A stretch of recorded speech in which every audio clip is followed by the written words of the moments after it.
სამკურნალო სიმღერები ბატონები, ბატონების ნანინას ან იავნანას სახელწოდებით, ძირითადად ქალთა რეპერტუარის ნაწილია და აქვე ორიოდეთ სიტყვა უნდა ითქვას ნანებსა და იავნანებზე.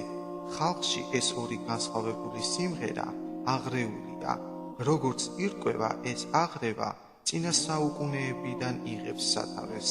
გავიხსენოთ ორი დიდი ქართველის, იაკობ გოგებაშვილის იავნანა მრაჰქნა და აკაკი წერეთლის ლექსი იავნანა.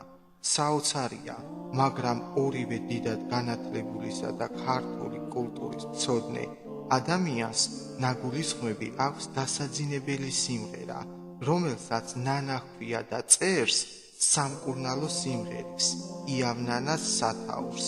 შესაძლოა მათი მოღვაწეობის დროს ეს ორი ცნება უკვე აღრეული იყო ერთმანეთში.